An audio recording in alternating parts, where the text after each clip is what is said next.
আচ্ছা, আসসালামু আলাইকুম। সালাম টালাম দেওয়া হয়নি। আচ্ছা, আশা করি সবাই ভালো আছে তো নাকি? তবে আবহাওয়া চেঞ্জ হচ্ছে তো একটু সাবধানে থাকতে হবে। অনেকে কিন্তু জ্বর টর হয়ে যাচ্ছে, মানে হয়ে গেছে। হ্যাঁ, অনেকে এই জন্য একটু সাবধানে থাকা লাগবে। মানে হঠাৎ করে যখন এটা হয় শীত থেকে গরম বা গরম থেকে শীত, তখন একটু সমস্যা তৈরি হয়। আচ্ছা, তাহলে গতদিনের মধ্যে আর কি ছিল? আমরা নিচের দিকে তোমার নাম ছিলাম, সেটা হলো ইসোফেগাস বা খাদ্যনালী বা অন্ননালী। তার নিচে ছিল, তাই না? অন্ননালী, খাদ্যনালী। ইসোফেগাস নামকরণটা কেন হয়েছিল? পাঠানো, তাই না? মানে যেহেতু সে খাবার ধরে এবং পাঠায় দেয়, এই জন্য এরকম নাম হয়েছিল। তারপর আমরা এখানে এসে আমরা দেখেছিলাম ডিডোনাম ও স্টোমাকটা ছিল তারপরে, তাই না? স্টোমাক ছেলেরা বলছো যারা ছিলেন, স্টোমাক নামকরণটা আসলে কেন হয়েছে? ইংরেজি থেকে বাংলাটা কি হবে ছেলেরা বলো? স্টোমাক নামকরণটা কেন হয়েছিল? এটা ভুলে গেছে। হ্যাঁ, ভুলে গেছে যে হ্যাঁ, স্টোমা মানে মুখ, কারণ পাকস্থলীতে দুটো মুখ আছে, এই জন্য এর নাম হলো স্টোমাক হয়েছে। স্টোমা থেকে হয়েছে এই কথাটা, তাই না? তারপরে ডিডোনাম, 12 আঙ্গুল। এটার কাহিনী বলছি কেন 12 আঙ্গুল, তাই না? যেজন্য মানে ফাঁকা জায়গা। তারপর হলো ধারাবাহিক ক্রমটা মনে রাখতে হবে, তাই না? একটা বিষয় মনে রাখবা যে সবথেকে বেশি কোন জায়গাতে হজমের কাজটা হয়? বলো তো, কোন জায়গায় সবথেকে বেশি হজম হয়? মানে সবথেকে বেশি হজম হয় বৃহদান্ত্রে শোষণ হয় শুধু। হ্যাঁ, তো ক্ষুদ্রান্তের নির্দিষ্ট জায়গা বলো, অনেকগুলো জায়গা তো। ডিডোনামে, ঠিক ধরেছো। হ্যাঁ, সবথেকে বেশি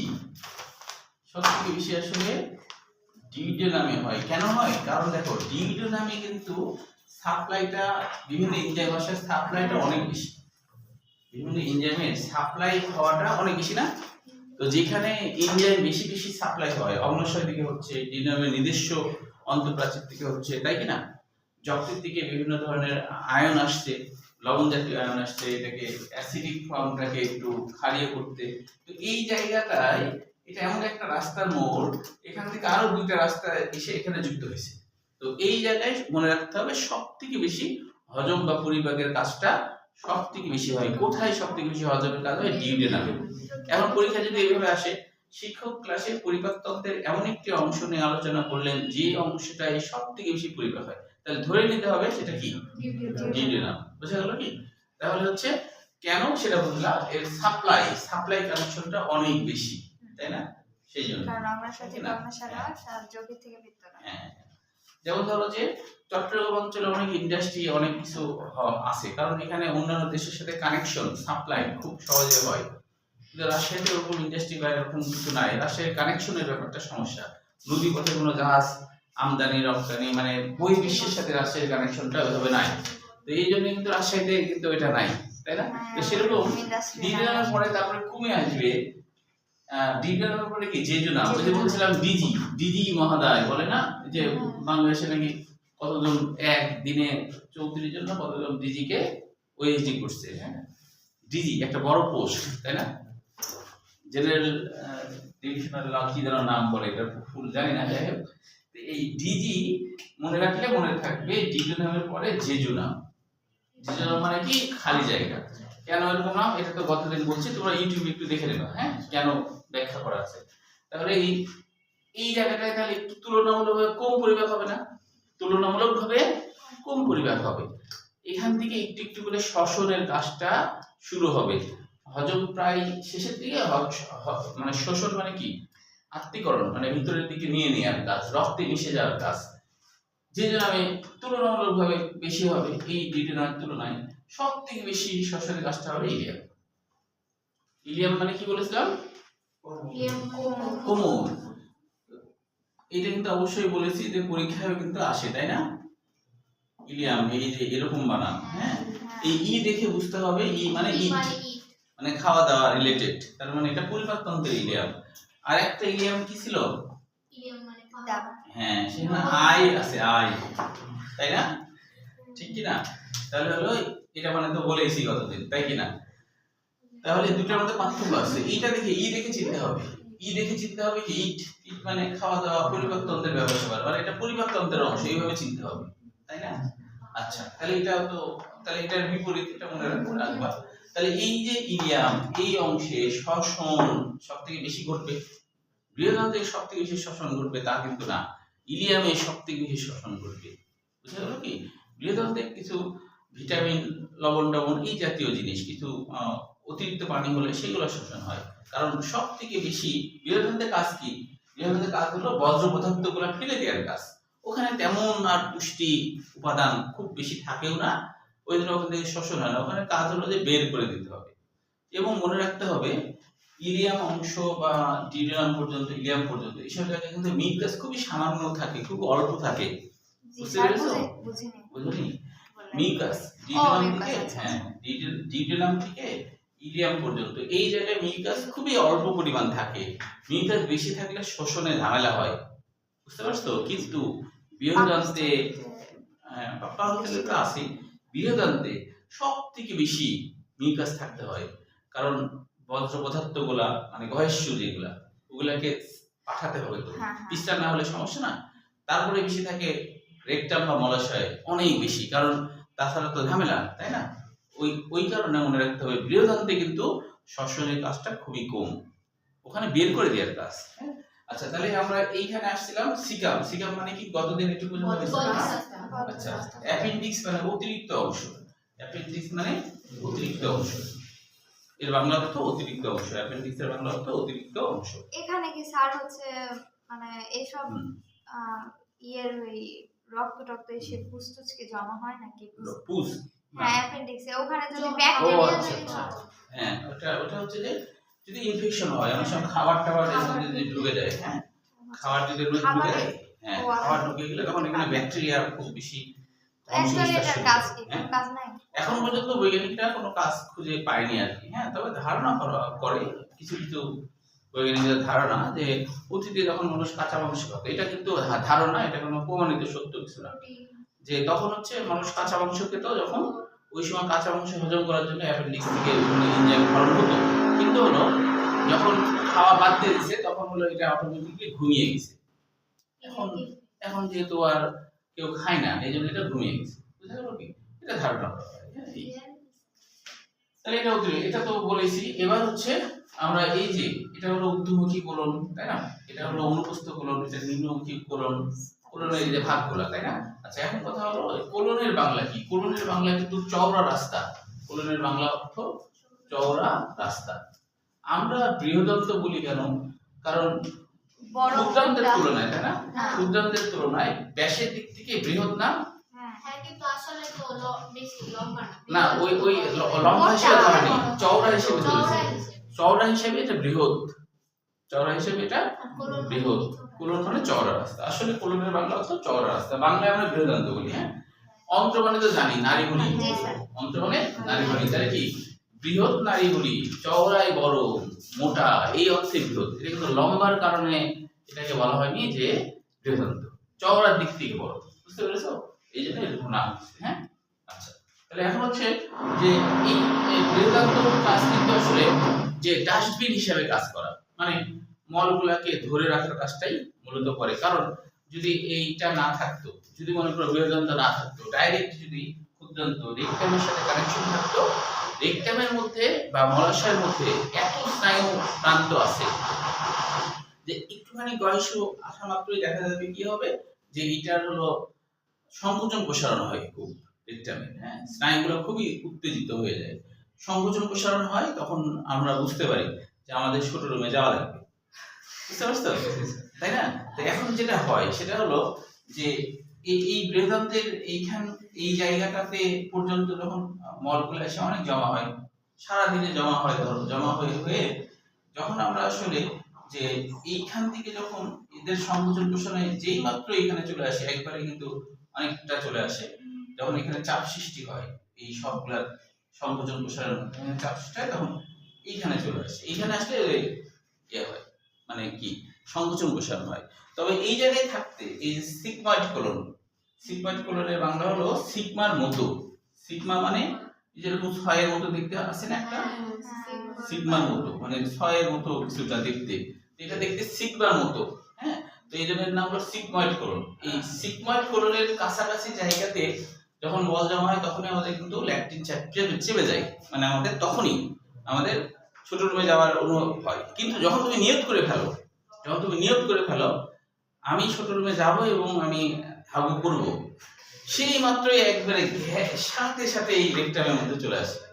নিয়ত করে ফেললেই বিপদ, বুঝতে পারছো? নিয়ত করে ফেললে সাথে সাথে এর মধ্যে সব বল যাওয়া হয়ে যাবে। আর যেই মাত্র জমা হয়ে যাবে নিয়ত করে ফেললেই ওখানে চলে আসবে সাথে।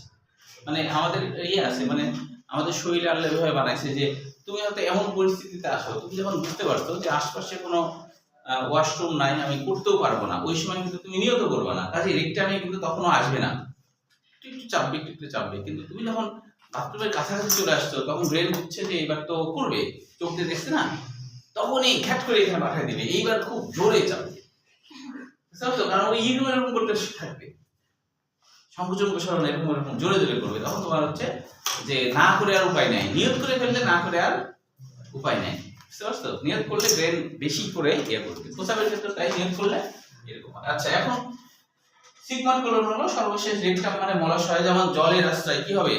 জলাশয়, তাই না? তাহলে মলের আশ্রয় কি হলো? মলাশয়, তাই না? জলের আশ্রয় জলাশয়, মলের আশ্রয় মলাশয়। লাস্টে কি অ্যানুলাস বলা হয়, অ্যানাল বলা হয়। অ্যানুলাস মানে কি আংটি, এই জায়গাটা আংটির মতো গোল, বৃত্তাকার আংটি যেমন গোল হয় না, এই জন্য এর নাম হলো অ্যানাস। কথাটা আসছে কোথা থেকে? অ্যানুলাস থেকে। অ্যানুলাস মানে আংটি, দেখতে আংটির মতো, সেই জন্য এর নাম কি? অ্যানাস। অ্যানুলাস থেকে অ্যানাস। বাংলায় এদেরকে অবসারণী ছিদ্র বলা হয়, মনে রাখবা। অবসারণী মানে হলো অপসারণের রাস্তা, সারণী মানে রাস্তা। এটা তো স্যার হচ্ছে ওই যে পাখিদের ক্ষেত্রে পাখিতে একসাথে দুই গাছ হয়, হ্যাঁ, ওই জন্য তো অবসারণী ছিদ্র মনে হয় বলা হয়, তাই না? হ্যাঁ, নরমালি এটাকেও বলা যায়, কারণ হলো পাখিদের প্রস্রাব আর এখানে একই পথে যায়, হ্যাঁ, একই পথে, মানে মানে কি অপসারণ, সারণী মানে কি রাস্তা, অপসারণের রাস্তা। আর পাখিদের যেটা হয় এটাকে বলা হয় ক্লোয়েকা বলা হয়। ক্লোয়েকা মানে হচ্ছে যার হচ্ছে একটা পথে দুইটা জিনিস আর কি যায়, তাকে বলা হয় ক্লোয়েকা। এক পথে এরকম বানানো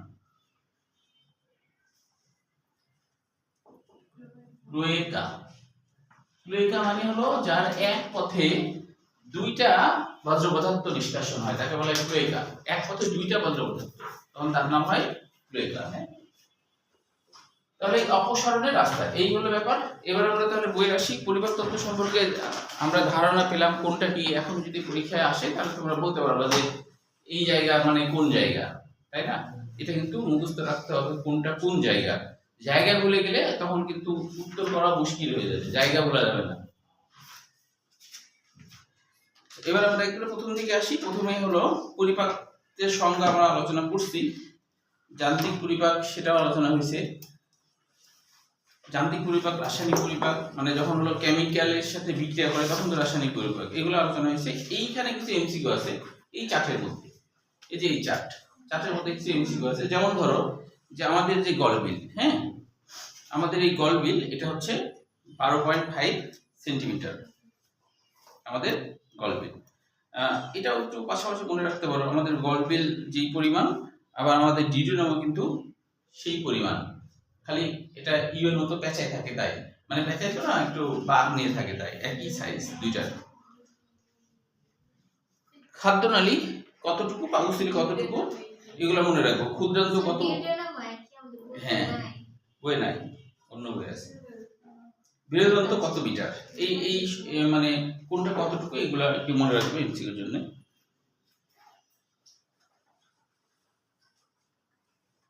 আচ্ছা, এরপরে দেখো মানুষের পৌষ্টিক নালীর বিভিন্ন ধরনের জটিল খাদ্যের পরিপাক 6টা ধাপে হয়। অদ্ভুত বিষয়, আমাদের খাবারও কিন্তু 6 রকমের, খাদ্য উপাদানও 6 রকমের, পরিপাক তন্ত্রের মধ্যে যে কার্যকলাপটা সেটাও 6টা ধাপে হয়। মানে এদের খাদ্য ও পানি গলধাকরণ পরীক্ষা আসে না যদিও, এমনি মনে রাখার জন্য বলছি। পৌষ্টিক নালীতে খাদ্যের সঞ্চালন হয়, খাদ্যের যান্ত্রিক পরিপাক হয়, যান্ত্রিক পরিপাক শুধু মুখে যে হয় তা কিন্তু না, পাকস্থলীতে হয়, ক্ষুদ্রান্তে হয়, মানে এসব জায়গায় হচ্ছে যান্ত্রিক হয়। যখন পাকস্থলী প্রাচীর সংকোচন প্রসারণ হ্যাঁ, হয় ওটাই হলো ওটা যান্ত্রিক, যান্ত্রিক। ওটাই যান্ত্রিক। হ্যাঁ, মুখ দিয়ে আমরা দাঁত দিয়ে চিবাচ্ছি না, জিহ্বা নাড়াচ্ছি, ওটাও যান্ত্রিক। খাদ্যের রাসায়নিক পরিপাক, যে বিভিন্ন ক্রিয়া বিক্রিয়া হচ্ছে এনজাইম দ্বারা, পরিপাকিত খাদ্য ও পানি পরিশোষণ, বজ্র ও বস্তু নিষ্কাশন, 6টা ধাপে ভাগ করা হয়েছে পৌষ্টিক নালীর মধ্যে। আবার আমাদের খাদ্য উপাদানও কিন্তু 6 রকমের, তাই না? মানুষ হলো সর্বভুক বা অমনিভরাস, আমরা তো জানি অমনি মানে অল বা সবকিছু, আর ভরাস মানে গিলে খাওয়া, গিলে ফেলা বা খাওয়া, যাই হোক। তো আমরা আমরা হলো সবকিছু খাই, তো তাই আমাদের এরকম অমনিভরাস। অমনি মানে অল, অল মানে তো সবকিছু, অল মানে সবকিছু। তার মানে আমরা সবকিছু খাই, মানে কি শর্করা খাই, মাংস খাই, তেল সবই খাই। কিন্তু তুমি দেখো যে একটা ছাগল বা একটা বাঘ, তারা তারা ছাগল, যেমন ছাগল কিন্তু তুমি মাংস দিলে খাবে না, তাই না? তুমি একটা খাসিকে যদি তুমি মুরগির রোজ দাও, খাবে না, তাই না? আবার বাঘকে তুমি যদি শাক ভাজি বা ভাত টাত দাও, খাবে না। তার মানে এই যে মাংস খায় সেটা তাহলে কি হয়? হ্যাঁ, মাংস খেলে তার নাম হয় কার্নিভরাস। ও হ্যাঁ, কার্নিভরাস এরকম। আর মাছ খেলে হচ্ছে পিসিভরাস। হ্যাঁ, পিসিভরাস, কার্নিভরাস, কার্নিভরাস। এই কার্নিভরাস মানে হচ্ছে তারা মাংস মাংসাশী। হ্যাঁ, আরেকটা আছে তৃণভোজী, মানে শাকসবজি খায়, তাদেরকে বলে হার্বিভোরাস। এটা হলো তৃণভোজী, মানে শাকাশী। হ্যাঁ, শাকাশী মানে ওই ঘাস পরিয়ে হচ্ছে। হ্যাঁ হ্যাঁ, এই আর কি, মানে লতা পাতা শাকসবজি এগুলা খায় আর কি। এই আর কি। তাহলে মানুষ তো এটা বুঝলাই। আচ্ছা, এখন দেখো এখানে খাদ্যের উপাদানের 6টা উপাদান আছে। এর মধ্যে আমরা যেটুকু মনে রাখবো সেটা হলো, খেয়াল করো, এমসিকিউর জন্য শুধু এই ভিটামিন, খনিজ লবণ আর পানি, এই 3টা পরিপাক হয় না, এটা মনে রাখবো এমসিকিউর জন্য। এই 3টা খাবার কোনো পরিপাক হয় না, ডাইরেক্ট আমাদের রক্তে মিশে যেতে পারে। হ্যাঁ, যেমন ভিটামিন খেলে সরাসরি রক্তে মিশে যাবে, পানি খাচ্ছ সরাসরি রক্তে মিশে যাবে, আবার খনিজ লবণ সরাসরি রক্তে মিশে যায়। হ্যাঁ, তো এগুলো কোনো হজম টজম হয় না। আর উপরের 3টা এটাকে ভেঙে চুরে ছোট করতে হয়, তারপরে রক্তে মিশে, তাছাড়া রক্তে মিশে না। খনিজ শব্দের অর্থই কিন্তু মাটির নিচ থেকে আগত। খনিজ শব্দের অর্থ কি? মাটির নিচ থেকে আগত। খনিজ শব্দের অর্থ মাটির নিচ থেকে আগত বা মাটির নিচ থেকে পাওয়া যায়, এটাই হলো খনিজ শব্দের বাংলা অর্থ।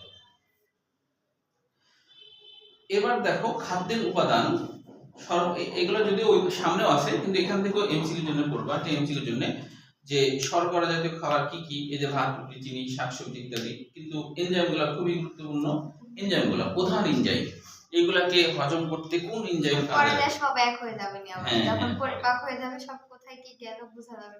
হ্যাঁ, আচ্ছা, এখন টায়ালিন, টায়ালিনের বাংলা অর্থ কি? কেন নাম হলো টায়ালিন? জানি না, স্যার মুখে থাকে এটা জানি, স্যালাইভা থাকে।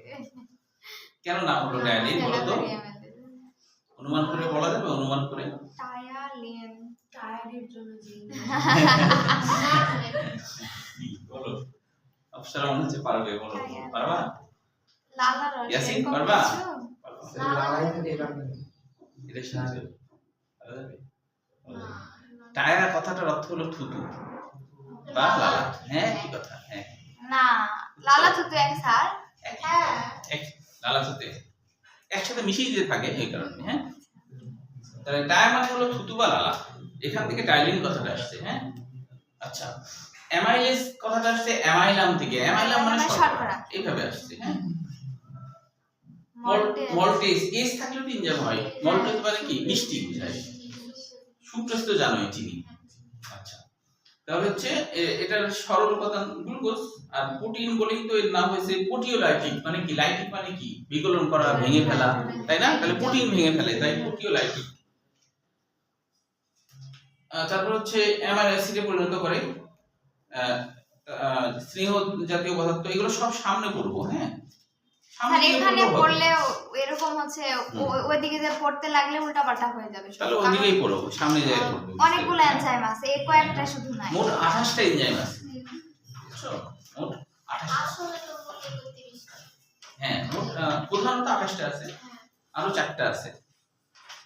আচ্ছা, দেখো তাহলে মুখ গহ্বরের খাদ্য পরিপাক, এখান থেকে আমরা হচ্ছে যে বিষয়গুলো জানবো সেটা হলো আমাদের 3য় নম্বর প্যারায় জিভ বা উভুলা বলা হয়। 3য় নম্বর প্যারার লাস্টে একটা দেখো উভুলা সম্পর্কে জানবো আমরা, যে এই উভুলা কোথায় থাকে। আমরা যদি মুখ হা করি তাহলে কিন্তু দেখা যায় আঙ্গুল। উভুলার বাংলা অর্থ আঙ্গুল।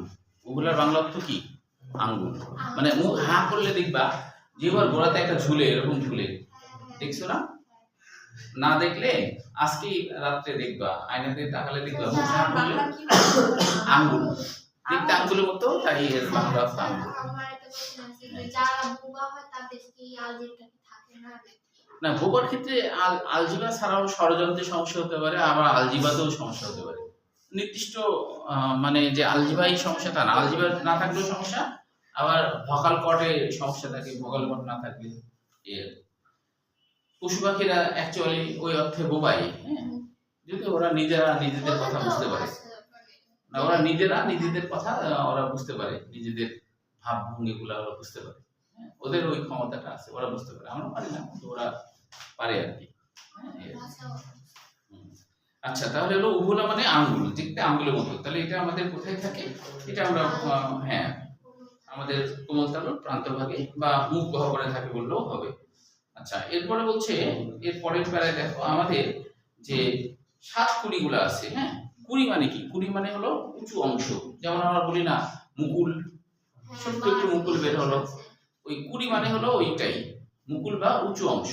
আমাদের জিহ্বাতে কিছু উঁচু অংশ আছে, উঁচু উঁচু অংশ থাকে জিহ্বাকে, তুমি যদি ভালোভাবে দেখো দেখবা যে একটু একটু উঁচু, একবারে সমতল না, একটু একটু উঁচু উঁচু লাগে, হ্যাঁ, হালকা হালকা, ওই জিনিসগুলোকে সাতকুড়ি বলে, ওই জিনিসগুলোকে সাতকুড়ি বলে। তো এই টেস্ট বার্ডস বা সাতকুড়ি, এটা হচ্ছে এমসিকিউর জন্য লাগবে। প্রাপ্তবয়স্ক মানুষের জিহ্বায় সাধারণত 2000 থেকে 10,000 সাতকুড়ি থাকে, এটা আমরা মনে রাখবো।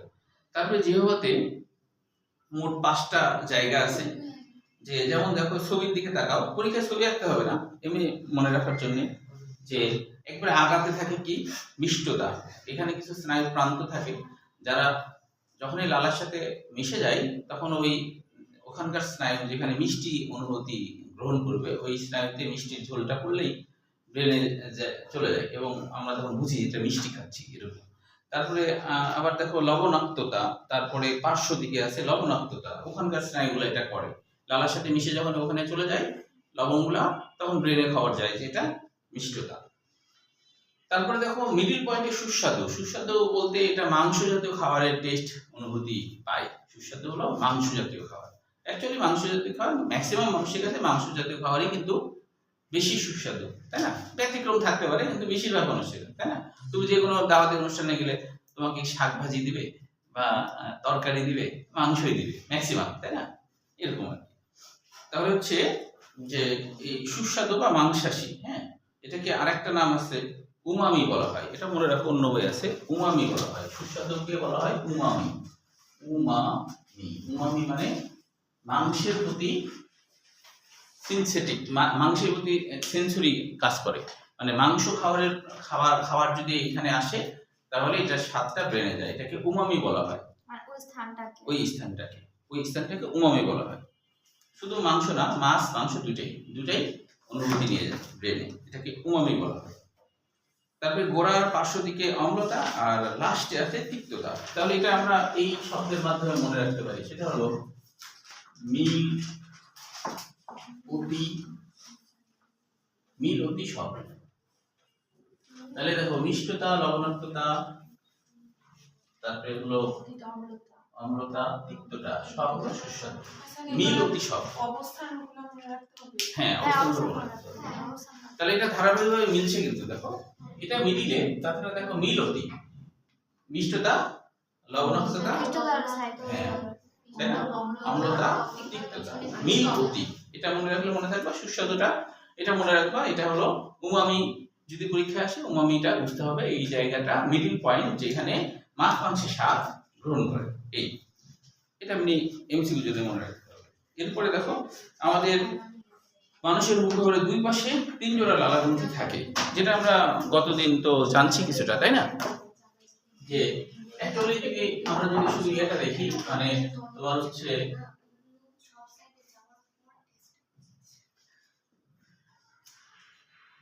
ধরো আমাদের কিন্তু যে এই মুখ ধরো এখানে কিন্তু উপরের দিকে কি ম্যাক্সিলার হাড় আছে, আর নিচের দিকে মনে করো নিচের দিকে ম্যান্ডিবলের একটা হাড় আছে। হ্যাঁ, তো এখানে ধরো জিহ্বা আছে মনে করো।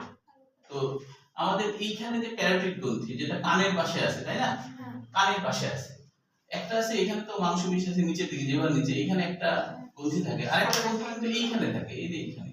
তাহলে এটার নাম হলো আমরা কি জেনেছি প্যারোটিড, তাই না, এটার নাম কি প্যারোটিড। তাহলে এটা হলো প্যারোটিড ছিল। তো আমরা তো জেনেছি প্যারোটিড নামকরণ কেন হয়েছে, তাই না, কারণ এই জায়গায় কিন্তু কান আছে, এখানে কি আছে কান আছে, তাহলে কানের পাশে আছে, তাই না, তার মানে এই যে কানের ঠিক এই জায়গাতে আছে, তাই না, এক জোড়া কিন্তু এখানে একটা এটা একটা, তাহলে এই জন্য বলা হচ্ছে 3 জোড়া। আমাদের যদি পরীক্ষা আসে মুখের মধ্যে কয় জোড়া লালাগ্রন্থি আছে, তাহলে বলবো 3। যদি আসে কয়টা লালাগ্রন্থি আছে, তাহলে কি 3 বললে হবে, হবে 6। অনেক সময় কিন্তু টেকনিক্যালি এইভাবে দেওয়া হয় যে তুমি তো মুখস্থ করছো 3 3 3, ওই 3ই মনে থাকবে কিনা, হ্যাঁ এরকম। তাহলে এখানে কিন্তু নালী আছে, এই নালীর মাধ্যমে এটা ভেদ করে এসে এর তল দিয়ে ভেদ করে এসে এই জিহ্বার গোড়া দিয়ে এসে নালীটা কানেকশন, এই জন্য এর নাম কিন্তু বহিঃখরা গ্রন্থি। এটাও কিন্তু জিহ্বার মধ্যে ঢুকে গেছে, এটাও কিন্তু এর মধ্যে ঢুকে গেছে নালীর মাধ্যমে। হ্যাঁ, এদের নালী আছে, ঠিক আছে। এটাকে আমরা কেন সাবমেন্ডিবুলার বলি, এই যে মেন্ডিবল যে হাড় তার নিচে আছে না, তার নিচে আছে, আর এটা কি জিহ্বার নিচে না, হ্যাঁ এটা সাবমেন্ডিবুলার, এটা কানের পাশে না, তাই প্যারোটিড। বুঝতে পেরেছো কিনা? তাহলে ছবিটা একটু খেয়াল রাখতে হবে, নামকরণটা আসলে বইয়ে যদি ছবিটা বোঝা যাচ্ছে না, কিন্তু অরিজিনাল হলো এরকম, বুঝতে পারছো? তাহলে এখানে হলো তোমার 3টা গ্রন্থি দেখো নালী আছে কিন্তু, তাই না, আর যদি নালী না থাকতো তাহলে কিন্তু এর নাম বহিঃখরা গ্রন্থি হতো না কিন্তু, তাই কি না, ঠিক না, তখন অন্তঃখরা গ্রন্থি হতো, তখন কি হতো অন্তঃখরা গ্রন্থি। তাহলে অন্তঃখরা গ্রন্থি হলে নালী থাকে না, সরাসরি এটাতে হরমোন নিঃসরণ হয়, সরাসরি রক্তে মিশে যায়, তাই কি না। তাহলে এই গ্রন্থিগুলোর নাম পরীক্ষায় বোর্ড পরীক্ষায় একবার শুধু এই 3টা গ্রন্থির নাম আসে, মানে 3 লাইন লিখলেই 3 এ 3 পেয়ে যাবে, এরকম একবার বোর্ড পরীক্ষা আসছিল, খুবই সহজ। তাহলে এখানে দেখো কত সহজ, তাই না। এই তাহলে এই প্যারাটিড গ্রন্থি এগুলো তো বুঝতে পারবা। লাস্টের 2 লাইন, এই প্যারার লাস্টের 2 লাইন খুবই গুরুত্বপূর্ণ, মেডিকেল অ্যাডমিশনও বেশ কয়েকবার আসছে। সেটা হলো একজন সুস্থ মানুষ প্রতিদিন কত মিলিমিটার লালা ক্ষরণ করে। হ্যাঁ, এখন একটু মুখস্থ করে বলো, সবাই নিজেরা একটু বলো। হ্যাঁ, 1200 থেকে 1500। আচ্ছা, তো এই জিনিসটা কিন্তু কোরিলেটেড করে করতে পারো। আরেকটা আছে তোমার হলো আমাদের প্রস্রাবও 1500 মিলিলিটার, তাই না, 1500 মিলিলিটার, তার মানে প্রস্রাবের আর এটার একই, তাই না, এই জন্য একটু মনে রাখা যাবে এটা 1500, যদি এটা 1200 থেকে 1500 মিলিলিটার লালাক্ষরণ করে। আর হচ্ছে এর অধিকাংশ হলো পানি, এর অধিকাংশ কি পানি। আচ্ছা, তাহলে এবার আমরা চলে আসি যান্ত্রিক পরিপাকের। যদিও মুখ গহ্বরে খাদ্য পরিপাক পদ্ধতি তেমন একটা বোর্ড পরীক্ষা আসেনি, কিন্তু তারপরে আমরা তো পড়ে রাখবো, তাই কি না, যে বাইসেন যদি আসে সৃজনশীল হিসাবে, ঠিক না, এমসিকিউ হিসাবে তো আসেই। তো এখানে দেখো যে যান্ত্রিক পরিপাকের মধ্যে প্রথমে দাঁতের কথা বলা হচ্ছে। আমরা এই যে নিচে দাঁত সম্পর্কে পড়বো, ছবি এঁকে পড়বো। তাহলে দাঁতের কথা বলা হচ্ছে। তারপরে 4র্থ নম্বর জায়গায় একটা জায়গায় বুঝবে না হয়তো, সেটা একটু বলি যে দেখো পিছনে কোমল তালু থাকায় খাদ্যবণ্ড নাসা ছিদ্রপথে প্রবেশে বাধা পায়। সফট প্লেট অর্থাৎ হলো আমাদের ওই যে কোমল তালু বলতে আমাদের যেটা আলজিভা, ওইটার কথাই বলছে। ওটা থাকার কারণে কি হচ্ছে, খাবারগুলো তুমি খেলা তো নাকের সাথে কানেকশন আছে, দেখাইছিলাম না গতকালকে, নাসা গহ্বরের সাথে কিন্তু মুখ গহ্বরের কানেকশন আছে। তো ওই যে গলবিলের 3টা অংশ বলছি না, 3 রাস্তার মোড়ে তো নাসা গলবিল বলেছি, মুখ গলবিল, ল্যারিংসো গলবিল, তাই না। তাহলে এই নাক তো এদিক যায়, আবার মুখের মধ্যে কানেকশন, তাই না। তো তোমার যদি কোনো কারণে নাকের মধ্যে পোকা ঢুকে যায়, তুমি কিন্তু এটা কখনোই ভাববা না হায় নাকের মধ্যে পোকা ঢুকে গেছে, এটা তাহলে ফুসফুসে চলে যাবে। নাকের সাথে ফুসফুসের কোনো কানেকশন নাই, নাকের সাথে মুখ গহ্বরের কানেকশন আছে।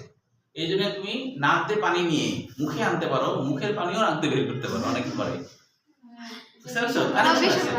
হ্যাঁ বেশি লাগবে তবে স্যার হ্যাঁ তাহলে হচ্ছে ওই যে যারা হাঁপানি রোগী আছে বা হুম। শ্বাসকষ্টের রোগী আছে এই সময় তো প্রকোপটা বেশি হয়, তো ফুলের জন্য নাকের মাধ্যমে গলায় থেকে ফুসফুসে যায়, হুম। তাহলে ওটা কেমন? না ফুসফুস তো যাবে এক পর্যায়ে, কারণ হলো মুখ দিয়ে ওটা কিন্তু মুখ নাক শব্দে দেয়।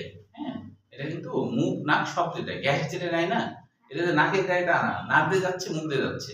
তা আমাদের তো শ্বাসনালী আছেই তাই না, তো মুখ গলবিলের মধ্যে এসে নিচের দিকে যখন এটা ধরো মুখ গলবিলের অংশ, এখানে তো দুইটা নালী আছেই তাই না, এই পাশেরটা আর এই পাশেরটা, তো এটা তো শ্বাস, এটা হলো শ্বাসনালী ট্রাকিয়া তাই না, এটা তো ট্রাকিয়া, তাহলে নাক দিয়ে ঢুকলো মুখ দিয়ে ঢুকলো অবশেষে তো এর মধ্যে ঢুকবেই, অবশেষে তো ওর মধ্যে ঢুকবেই।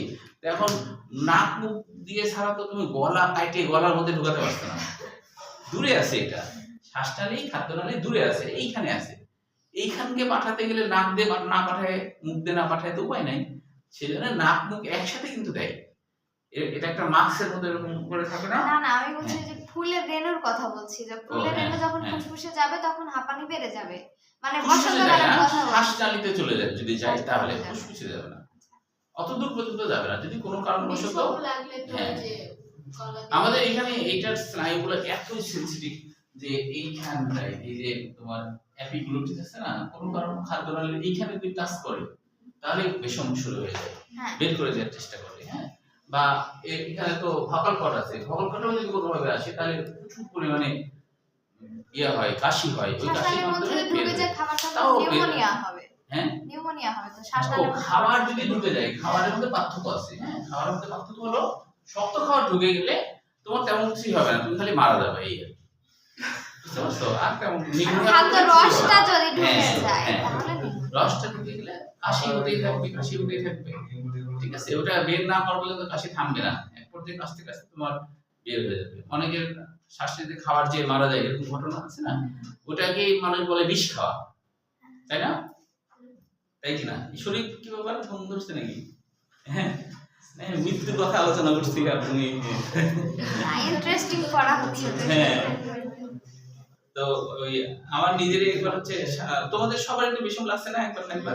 হ্যাঁ আমার তো সব প্রায়ই লাগছে, হ্যাঁ প্রায় লাগে না। হ্যাঁ তো আমারও একটু লাগছিল এবং বেশ মারাত্মক ভাবে লাগছিল, মানে সেটা আবার আমি রসগোল্লা খাচ্ছি, তো খেতে যে মিষ্টি খেতে মানে খেতে বিষম লাগলে খুব খারাপ অবস্থা হয়, আটকে গেছে, তো আমি শ্বাস নিতে ভালো পারছি না, এখন হচ্ছে শ্বাস নিতে পারছি না, এখন আমি ভাবছি যে আমার সাথেই আমি বালি দিল লোক আমার সাথে বালি দিয়ে করে গেল, মনে মনে আমার তাও ভাবছি, মনে মনে আমার ভাবছি যে আমার সাথে বালি দিই ঘটনা ঘটে গেল, যে এখন আমি স্টুডেন্টদের এগুলো বলি এরকম ঘটলো, আমি এখন ভাবছি যে মানে যেহেতু শ্বাস নিতে পারছি না, তো আমি ভাবছি বোধহয় মিষ্টি আমার সরাসরি শ্বাসনালীতে চলে গেছে, হ্যাঁ তো ওই জন্য শ্বাস নিতে পারছি না, তাই আমি ভাবছি যে আমি তাহলে মারাই যাবো, তো ওটা ভেবে আবার ভাবছি যে যদি আমি মারা যাই তাহলে তো আজরাইল ইসলামকে দেখতে পাবো, তো না যেহেতু দেখতে পাচ্ছি না তাই চেষ্টা করি, এর মধ্যে ভাবছি না ওর মধ্যে আবার ভাবছি না ওর মধ্যে আবার ভাবছি করে ভাবছি না যে যেই কাজে থাকে না ওই মৃত্যুর আগ পর্যন্ত ওটা গবেষণা করে, তা আমি মারা যাচ্ছি তাও ওই বায়োলজির গবেষণাই করছি, এখন কোথায় গেল কি অবস্থা।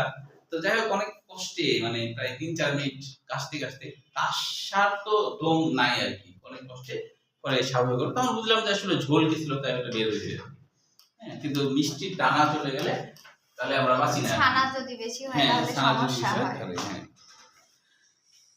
ভাতটা তো অনেক সময় চলে যায়। আমাদের এলাকায় একজন অল্প বয়সে মানে তার বয়স 25-26 এরকম ছিল একজন আর কি, তোমার ওই টিভি দেখছে আর খাচ্ছিল, টিভি দেখতেছিল খাচ্ছিল একা রুমে, হ্যাঁ তখন খাচ্ছিল পাউরুটি খাচ্ছিল, তো খেতে খেতে তোমার হচ্ছে যে ওই শ্বাসনালীতে চলে গেছে, বুঝছো, শ্বাসনালীতে চলে গেছে, তো তখন ওই ও যে কষ্ট পাচ্ছে, তো ওই তখন একটা কাজের মহিলা ছিল নিচে, হলো যে মা বাবারা সবাই আছে, তাদের মহিলা তো বুঝতে পারছে না কি করবে, তো এখন হচ্ছে যে ও তাড়াতাড়ি ডাকতে গেছে কষ্ট দেখে, তো তত সময় ও পানি খাওয়ার চেষ্টা, পানি খেলেও কাজ হবে না, হ্যাঁ যদি খাদ্যনালীতে আটকে দেয় পানি খেলে কাজ হবে, ওটা তো শ্বাসনালীর জায়গা, আলাদা জায়গা, ওরা আসলে মানে জায়গা মতো বেঁধে গেছে, তো পরে এসে দেখছে বিছানার চাদর ছিঁড়ে ফেলছে, মানে কষ্টে, বুঝতে পারছো, বিছানার চাদর ছিঁড়ে ফেলছে কষ্টে, কষ্টের ঠেলে বিছানা চাদর ছিঁড়ে ফেলছে, এমন কষ্ট, মানে দম আটকে মারা যাওয়ার আর কি, মারাত্মক কষ্ট, বিছানা চাদর ছিঁড়ে ফেলছে। বুঝতে পারছো কি কষ্ট? অথচ আমাদের মৃত্যু সবার হবে, এটা আমরা সবাই নিশ্চিত, তাই না? যখনই হোক হবে তো, ওই ইয়েটা পার হতেই হবে, উপায় নাই। তুমি যত বড়ই ডাক্তার হও আর যাই হোক, মরা লাগবে, ঠিক না? হেঁচকি কেন আপনি স্যার? হ্যাঁ, হেঁচকি কেন? হিসকিটা গ্যাস থেকে উঠে বলে ধারণা করা হয়। আবার আমাদের যে খাদ্যনালী ইসোফেগাস আছে, এটা হলো বিপরীতমুখী সংকোচন হয়, এটা একটা কারণ। কেন বিপরীতমুখী সংকোচন? স্নায়ু দ্বারা অনেক সময় দেখা যায় যে স্নায়ুর মধ্যে কখনো কখনো ব্যতিক্রম কিছু সেন্সর কাজ করে ব্রেন দিকে, তখন এটা হয় অনেকের মধ্যে, এটা কারণ অনেকের মধ্যে গ্যাসের কারণে এটা। আচ্ছা, তাহলে এবার আমরা চলে আসি যে এইটা হলো বললাম কোমল তালু বলে ওই জিনিসটাই, আলজিওবা যেটা, সেটাই আসলে এই কাজ করে, আমাদের এর মধ্যে যেতে দেয় না। হ্যাঁ, আচ্ছা, তাহলে এখানে যদি পরীক্ষায় আসে তাহলে এখানে 3টা পয়েন্ট লিখলেই হবে, 6টা আছে। অ্যাপিগ্লুটিস তো জানো, গ্লুটিস মানে কিন্তু আসলে মুখ, আর অ্যাপি মানে উপরে বা ঢাকনা, মানে মুখের উপরে একটা ঢাকনা, শ্বাসনালীর মুখের উপরে একটা ঢাকনা, এই জন্য নাম হলো অ্যাপিগ্লুটিস, এটার নাম অ্যাপিগ্লুটিস। অ্যাপিগ্লুটিস, এই গ্লুটিস বলতে মুখ বোঝায়। হ্যাঁ, তাহলে কি শ্বাসনালীর মুখের উপরে, অ্যাপি মানে ঢাকনা, মুখের উপরে ঢাকনা, শ্বাসনালীর মুখের উপরে ঢাকনা, তাই এর নাম হচ্ছে অ্যাপিগ্লুটিস। তারপর আরেকটা কথা আছে যে অ্যাপিগ্লুটিস খাদ্য গলধকরণের সময় ষড়যন্ত্রের মুখ, হ্যাঁ, ঢেকে দিয়ে খাদ্যকে শ্বাসনালীতে প্রবেশে, যখন আমরা ঢেক দিলি না তখনই অ্যাপিগ্লুটিস ঘ্যাট করে আটকে দেয়, এটা এমনি খারাপ হয়ে থাকে, ঢেক দিলি না আমরা তখন এটা ঘ্যাট করে। আর যদি ঢেক না গিলতে মানুষের শ্বাসনালীতে খাবার কখন যায়? ঢেক না গিলতেই যদি খাবারটা চলে আসে তাহলে শ্বাসনালীতে চলে যায়।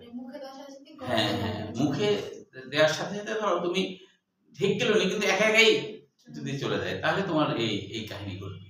এই জন্য বলা হয় খাওয়ার সময় খুব বেশি হাসাহাসি করা, খুব বেশি গল্প করা ঠিক না। তাহলে ওই যে বেশি কথা বললে অমনোযোগী অবস্থায় খাবার না গিলতে চলে গেল, তাই না? তখন তোমার শ্বাসনালীতে চলে যাওয়ার সম্ভাবনা থাকে। ওই ছেলেটার ওই কাজই হয়েছিল, অমনোযোগী থাকার কারণে। একটু মনোযোগ দিয়ে খেতে হয় খাওয়া, জানি সবাই ওইরকম ফোন দেখতে দেখতে খায়। হ্যাঁ হ্যাঁ, ওই সময় একটা রিস্ক, মানে খাওয়াটা একটা রিস্ক বলবেন না, কারণ তুমি মারা যেতে পারো, কোন কথা। হ্যাঁ, আচ্ছা, এবার দেখো রাসায়নিক পরিপাক। রাসায়নিক পরিপাকে মনে রাখতে হবে মুখে কিন্তু মাত্র 2টা এনজাইম, তাই না? এবং এরা শর্করা পরিপাককারী এনজাইম, শর্করা পরিপাক করে। 2টা এনজাইম মনে রাখবো। টম এন্ড জেরির নাম কি শুনেছো? সবাই শুনেছো টম এন্ড জেরি। তাহলে ওই টমের টাইপই মতে মল্টেস, তাই না? অথবা আরেকজন আমেরিকান প্রেসিডেন্টের নাম ট্রাম্প, সেটা কিন্তু ট আর ম আছে, সেটা মনে রাখতে হবে। একটা তাহলে এটা একটা যদি টম মনে রাখলে 2টা এনজাইমের নাম এমনিতেই মনে থাকবে, তাই না? একটা হলো টায়ালিন, না তবে এটা সৃজনশীলের জন্যই পড়বা, এই মুখে যদি আসেনি। হ্যাঁ, রাসায়নিক পরিপাক আর যান্ত্রিক পরিপাক, যে কোনো 3টা পয়েন্ট পড়লে যথেষ্ট। স্যার এই দুইটাই শিখি।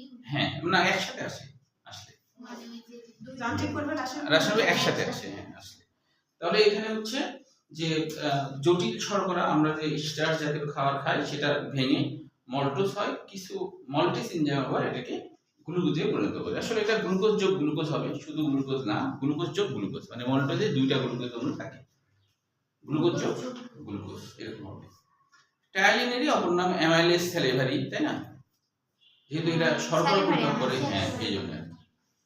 এখানে আমিষ পরিপাক হয় না, জানো তোমরা, স্নেহ জাতীয় খাবারও পরিপাক হয় না। এবার আমরা দাঁতের মধ্যে চলে আসি,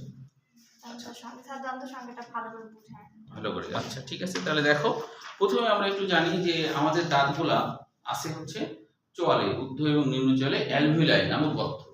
অ্যালভিওলাই বলতে আসলে গহ্বর বোঝায়, হ্যাঁ, গহ্বর বোঝায় বা গর্ত বোঝায়, সেই গর্তে আছে। সেটা বলছে মানুষের দাঁত ডাই ফায়াডন্ট, এরকম নাম কেন হলো? ডাই মানে তোমরা জানি দুইবার ওঠে, ডাই মানে দুই,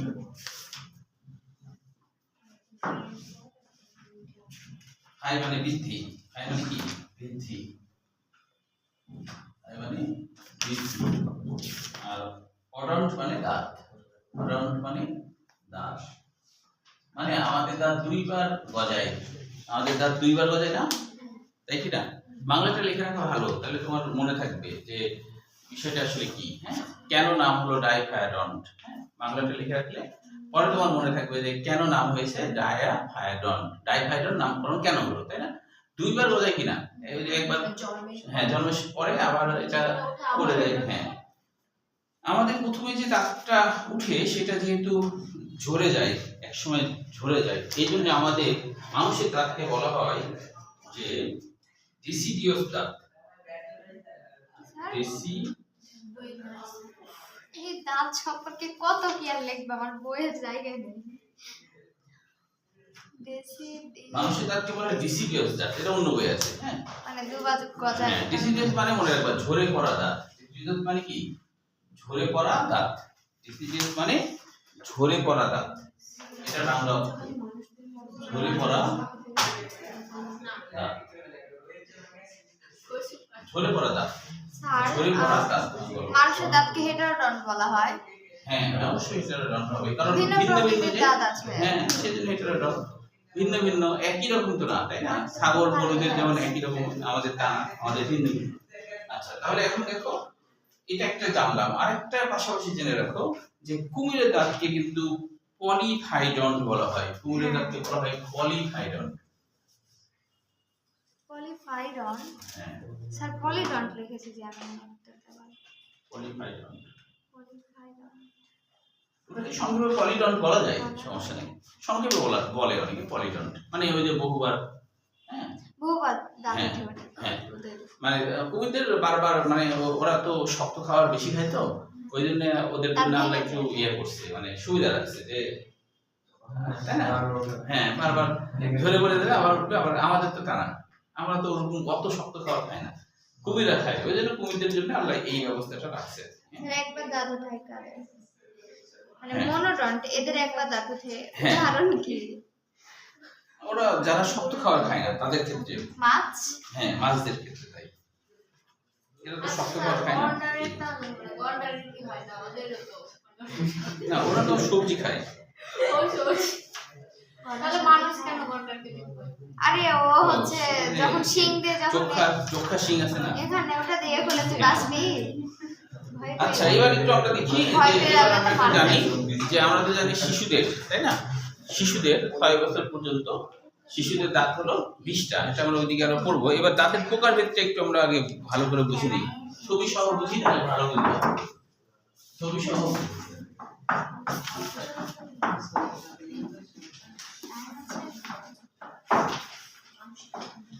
ছবি সহ বুঝো। আমাদের আর কয় মিনিট সময় আছে বলো তো? 7 মিনিট। 7 মিনিটে ছবি আঁকা হয়ে যাবে। আর এটা পরীক্ষায় 8 করা আসে না। দাঁত বেঁচে ওরে দাঁত।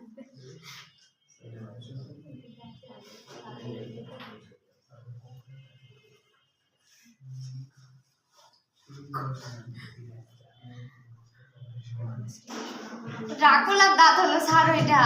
হ্যাঁ, ও একটু আলাদা করার জন্য আমি একটু বড় করে রাখলাম। না স্যার, ওই যে তীক্ষ্ণ চোখা দাঁতটা ড্রাকুলার মতো হয়ে গেছে। ও আচ্ছা, আমাদের একটু চোখা দাঁত থাকে আর কি। হ্যাঁ থাকে, কিন্তু অতটাও বেশি না। চোখা হয়ে গেল না? বেশি না করলে পার্থক্য করা যাবে না, তো ওই জন্য আমি একটু বেশি চোখা করেছি।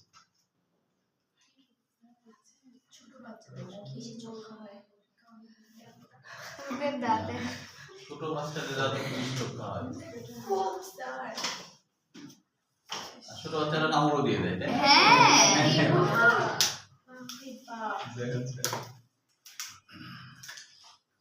তাহলে বৈজ্ঞানিকরা যে কাজটা করছে সেটা হলো দাঁতকে এইভাবে করে ভাগ করছে। আর এক সারি আঁকলে হবে না?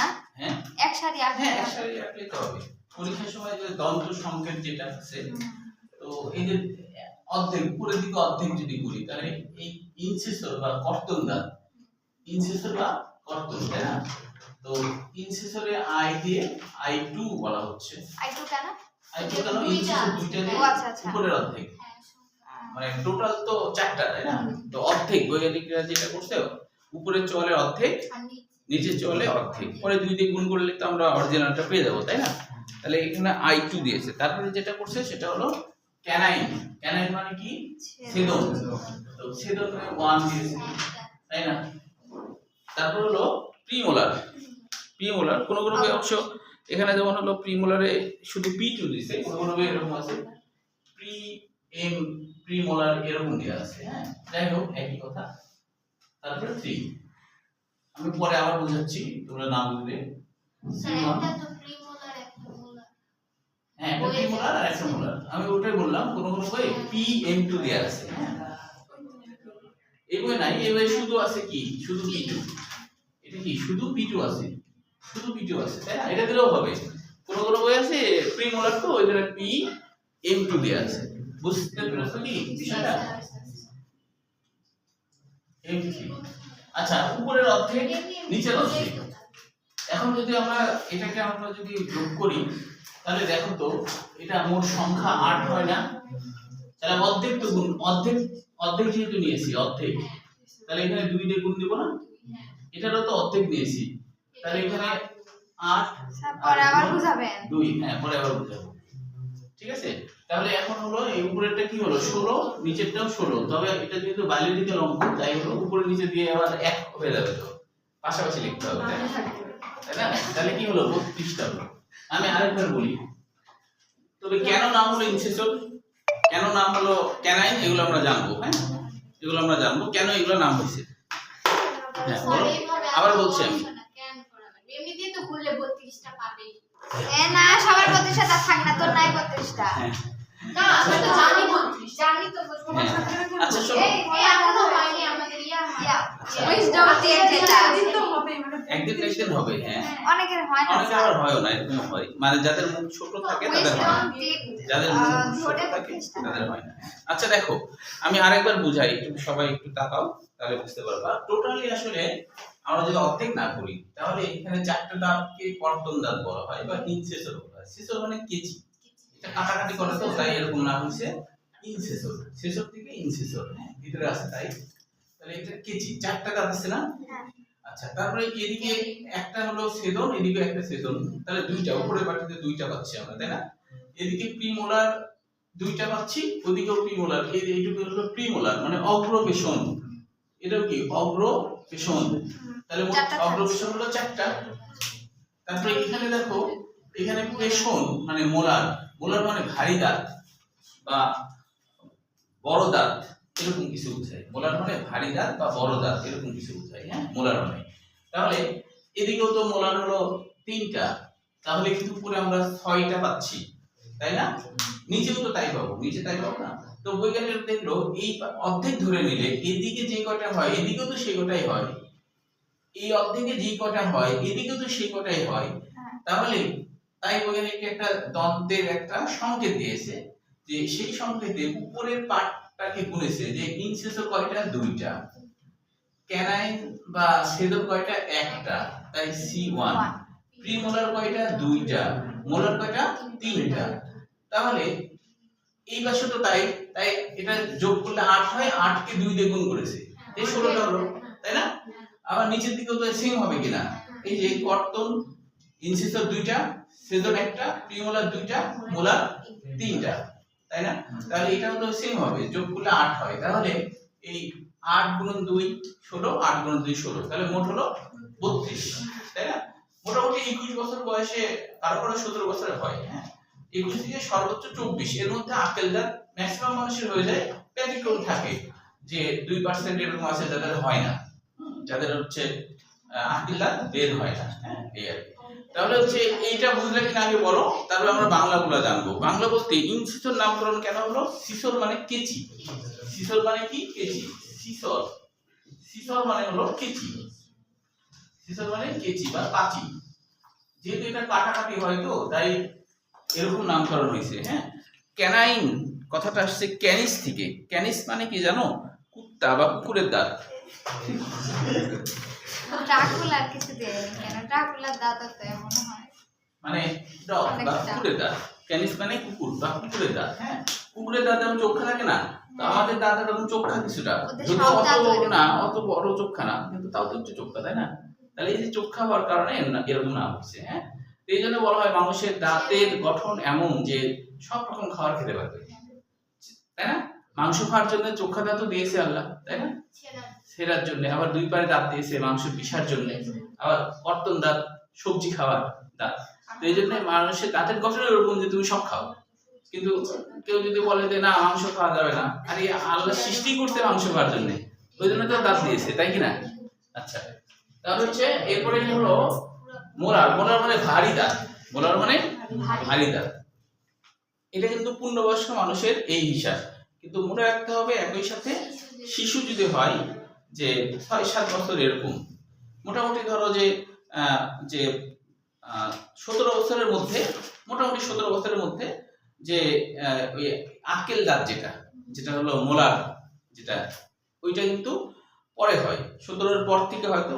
তো 17 বছরের মধ্যে ধরলে কিন্তু 28টা হয়, 17 বছরের মধ্যে ধরলে 28টা হয়, বুঝতে পারছো? তাহলে যদি বলে 15-16 বছরের একজনের একটা মানুষের দাঁত কয়টা, তাহলে কিন্তু 32টা দিলে হবে না, 28টা দিতে হবে, যদি টেকনিক্যালি কোশ্চেনটা এইভাবে হয়। হ্যাঁ, বুঝা গেল কি? হ্যাঁ, 5-6 বছর হলে 20টা। শিশুদের প্রিমোলার দাঁত থাকে না, শিশুদের প্রিমোলার দাঁত থাকে না, শিশুদের মোলার দাঁত হলো 8টা, উপরে 4টা নিচে 4টা, তাহলে 8টা হচ্ছে না? তাহলে এটা একটু মনে রাখতে হবে, সেইভাবে ধরলে আমরা 20টার বেশি পাবো না। হ্যাঁ বলো। জিরো, ও মানে জিরো, ওটা নাই। সি তো থাকবেই, সি তো আছে, সি থাকে, কর্তনও থাকে। হ্যাঁ, মানে তোমার হচ্ছে ওই সি C1 স্যার, C1 এটা হচ্ছে ইয়ে দাঁত না, যে ও নিচেরটা, ওই যে সিটা একটা মিস্টেক হয়ে গেছে, সিটা না না নিচেও আছে, ওটা মিস্টেক হয়ে গেছে, এটা প্রিন্টিং মিস্টেক, ভুলে গেছে, না না ওটা ভুলে। ও আচ্ছা, ও বলছি স্যার, আমি পি এর নিচে যে আচ্ছা আচ্ছা স্যার, তো ওদের প্রিমোলার থাকে না, তো মোলার কেন থাকে? অগ্রবেশন মোলার একটু থাকা লাগবে, কারণ ওই শিশুরাও তো মাংস খাবে না। মাংস খায়, তাই চিপাতে হবে না, বলে মুখটাই তো ছোট, তাই না? ছোটর মধ্যে কতগুলা দাঁত দিবে আপনার, হ্যাঁ এইটা পর্যন্ত তাহলে শেষ হলো। ও আচ্ছা, এটা হচ্ছে যে সাধারণত আমাদের নিচের একটা দাঁত যে থাকে তার মধ্যেই আরেকটা দাঁত গজায় যায় অনেক সময়, হ্যাঁ, কিন্তু বের হতে পারে না। তখন তুমি তোমার দাঁতটা নড়াচ্ছ না, ঘুরছো না, তখন ওই জায়গা না পেলে সাইড দিয়ে স্যার কালকে কি বোঝানো থাকবে। কালকে এক্সাম লিখে